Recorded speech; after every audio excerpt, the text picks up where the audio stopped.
با خرید یه دونه هندونه و 2 بسته لوبیا یارانه 1 ماه تموم شد. این آدمک‌های پلاستیکی برای شستشوی کف سرویس بهداشتی دونه 70,000 تومان با نمکه. که اینجا هم قسمت پوشاک انواع پیراهن‌ها 36,000 تومان. قهوه‌های فوری بوکشتاین که داخلش یه ماک هم به شما هدیه میده. اوایل خرداد هستیم و آجیل نوروزی هنوز ادامه داره. با مبلغ یارانه 1 کیلو گوشت هم نمیشه خرید. ارزون ترین برنجی که میبینم برنج هندی 10 کیلوش 350. سلام به دوستای عزیزم، امیدوارم حالتون خوب باشه. امروز اومدیم به فروشگاه‌های زنجیره‌ای فامیلی در مجتمع پروما بلوار جانباز. امروز که این ویدیو رو میگیرم اوایل خرداد 402 هستش و قیمت دلار 51,000 تومان. خب از قسمت برنج شروع کنیم. برنج 10 کیلویی پاکستانی 412,000 تومان که تقریبا میشه 8 دلار. برنج هندی 10 کیلویی هم دارن که تقریبا میشه 7 دلار، 350,000 تومان. خب برنج رو با چی باید بخوری؟ با خورشت. اگر حال و حوصله آشپزی نداری اینجا انواع خورشت‌های آماده موجوده. مثلا خورشت قیم بادمجون 74,000 تومان، تقریبا 1.5 دلار. برای کسانی که خودشون آشپزی میکنن و دوست دارن غذاشون طعم غذای رستوران ها رو داشته باشه میتونن از این چاشنی های آماده استفاده کنن.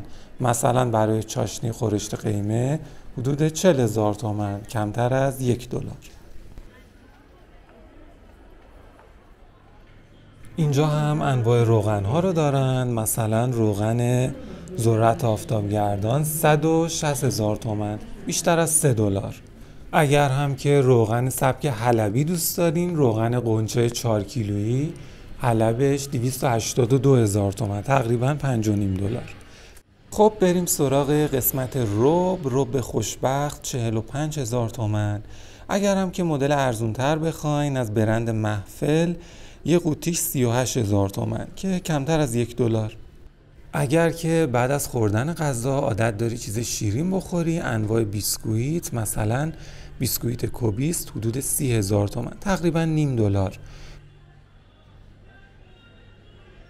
بیسکویتو معمولا با چای یا قهوه میخورن. قهوه های فوری بوکشتاین که داخلش 1 ماک هم به شما هدیه میده 170,000 تومان، بیش از 3 دلار. اگر هم که چایخور هستی با هم بریم به غرفه چایی. چای احمد یه بسته حدود 150,000 تومان، 3 دلار. جالبه نه؟ یعنی شما با خرید یه بسته چای بخش عمده‌ای از یارانت تموم میشه. کافیه شما یه چای برداری، چند تا دونه بیسکویت، 200,000 تومان و یارانت تموم شده. یارانه‌ای که 1 ماه منتظرش بودی.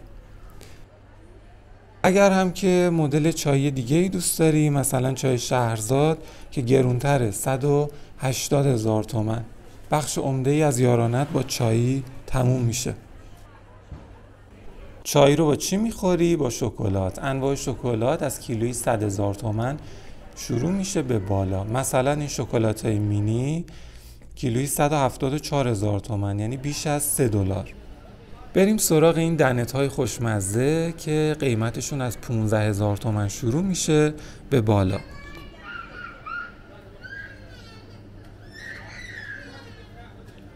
این مدلی که داخلش گلوله های سفید و قهوه‌ای داره حدود 17,000 تومانه. به نظر خوشمزه میاد. تا حالا این مدل رو تست نکردم.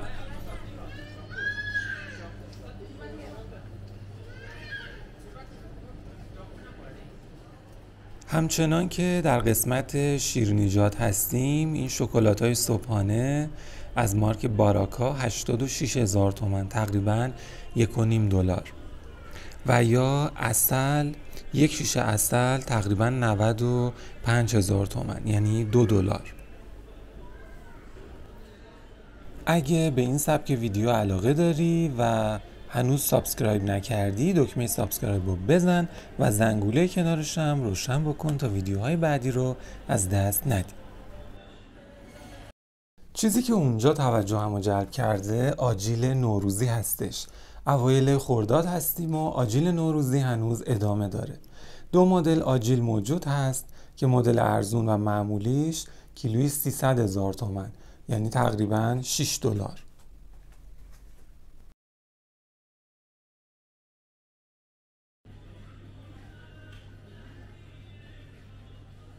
چیزی که برام جالبه و دوست دارم شما هم ببینید اینه که قفسه های فروشگاه پره، یعنی کم و کسری در مواد غذایی وجود نداره، اما به اون صورت خریداری نیست. انگار مردم خیلی پول ندارن هزینه بکنن، بیشتر میبینید فقط قفسه ها رو نگاه میکنن و رد میشن. اینجا هم قسمت تره بار و میوه فروشی هست که میبینید جز سیب زمینی و پیاز و هندونه چیز دیگه ای نداره. شاید دلیلش به پایین بودن قدرت خرید مردم برمیگرده. اما کار خوبی که انجام دادن اینه که از قبل وزن کشی انجام دادن و در نتیجه دیگه لازم نیست شما اون میوه‌ای که میخری رو ببری وزن بکنی. با یه برچسب قیمتش رو روش چسبوندن. مثلا این هندونه 90,000 تومنه یا این یکی 100,000 تومن، یعنی تقریباً $2. خب حالا یه سری بزنیم به قسمت حبوبات. یه بسته لوبیا حدود 95,000 تومان. اگر شما 2 بسته لوبیا ورداری با اون هندونه‌ای که در قسمت قبل دیدی، یارانه 300,000 تومانی تموم شده. و اگه 400,000 تومان یارانه میگیری، کافیه یه بسته نخود هم برداری، یارانه شما هم تموم شده. قیمت ها بالاست یا یارانه کمه؟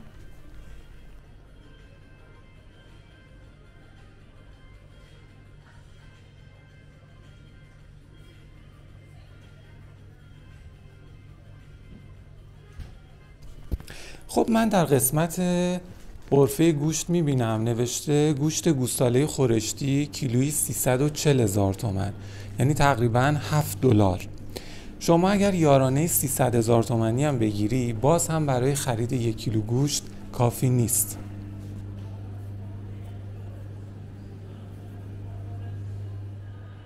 خب حالا یه سری بزنیم به قسمت‌های دیگه فروشگاه، ببینیم این سمتا چه خبره.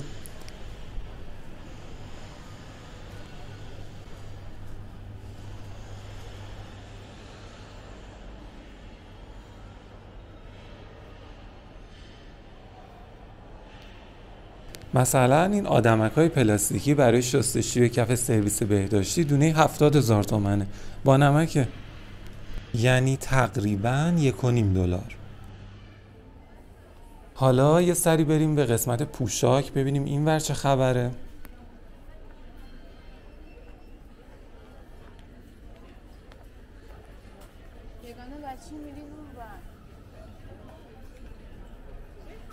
میدونیم به نظر من قیمت ها برای کسی که درآمد دلاری داره زیاد نیست. نظر شما چیه؟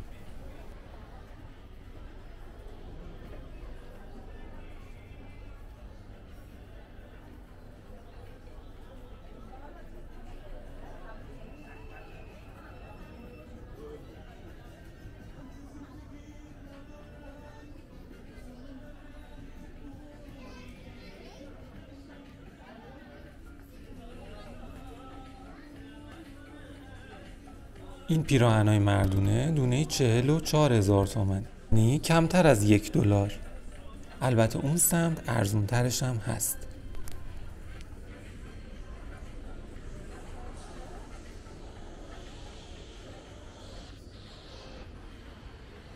این پیراهن‌ها ارزونتره، دونه 36,000 تومان.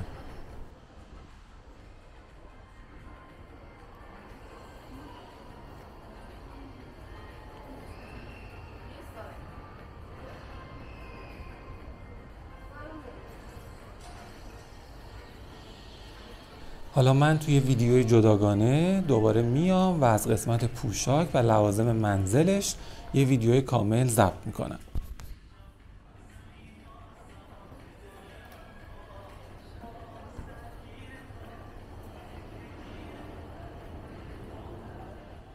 انواع کنسرو ها از 35,000 تومان به بالا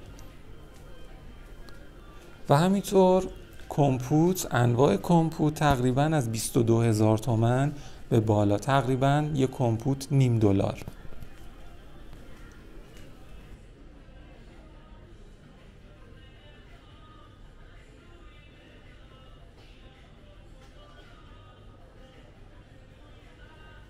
اینجا هم قسمت عرقیجات گیاهی و گلاب هستش. مثلا یک شیشه گلاب تقریبا 75,000 تومان، $1.5.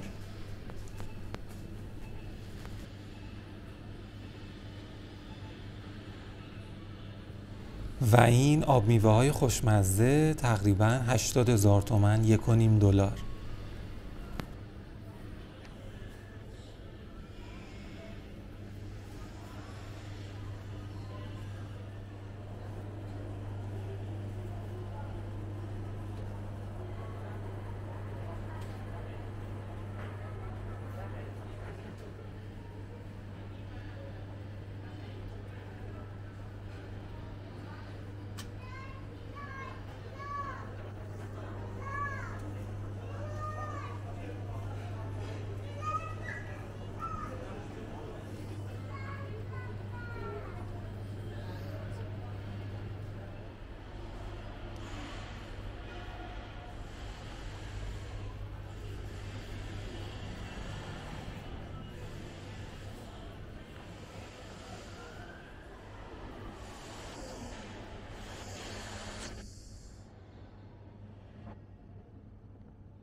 اینجا هم انواع سفره های یک بار مصرف موجوده، حدود 50,000 تومان.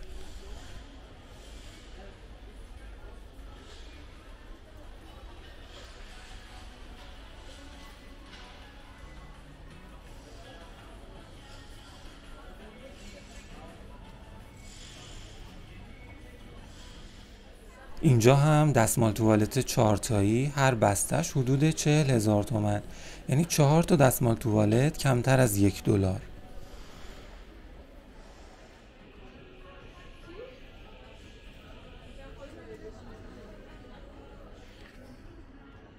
خب قسمت شامپوها رو ببینیم. اینجا یه سری شامپوها برای آقایون هست که حدود قیمتشون 40,000 تومانه، کمتر از $1. و اینجا هم شامپوهای داخلی مثل شامپو پرژک رو دارن.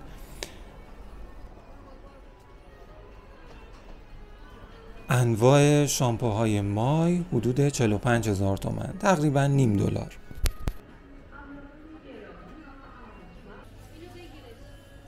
خب از قسمت مواد شوینده مو بریم سراغ مواد شوینده ظرف. مایع ظرفشویی خاکستر حدود 48,000 تومان، تقریبا $1.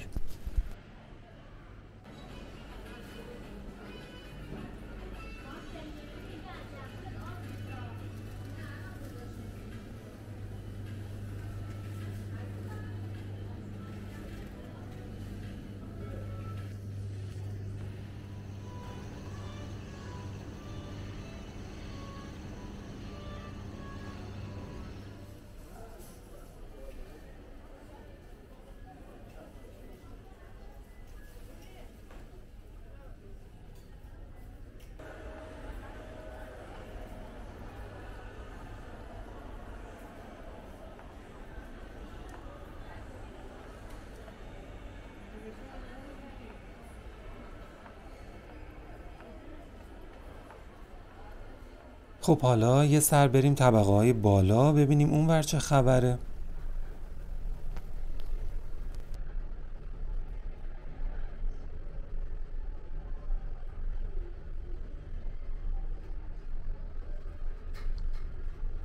میریم طبقه سوم. اینجا وسایل بازی هستش، ببینیم کسی هست استقبال میکنن یا نه. یه کتاب فروشی هم اینجا داره که به نظرم محتوای کتاباش اصلا با رنج سنی بچه‌هایی که اینجا میان همخوانی نداره، چون عمدتاً کودک و نوجوان میان، اما این کتاب‌ها برای بزرگسالا هستش. همونطور که میبینید از قسمت وسایل بازیش به اون صورت کسی استقبال نکرده و تقریباً خالی و خلوت. البته قسمت بولینگ چند نفری هستن، میریم با هم میبینیم.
خب اومدم بیرون. اینم از نمای بیرونی مجتمع پروما هستش.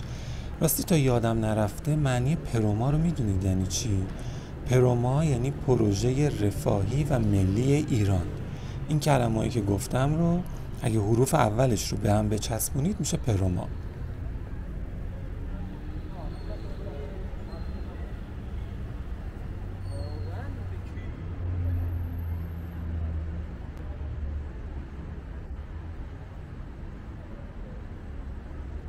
مرسی که تا پایان ویدیو همراه من بودی. اگر نظر یا پیشنهادی داری حتما توی کامنت ها برام بنویس و اگه ویدیو رو لایک نکردی ممنون میشم لایک بکنی. با لایکت از من حمایت میکنی برای ساخت ویدیوهای بیشتر. دوستتون دارم. تا ویدیوی بعدی، خدا نگهدار.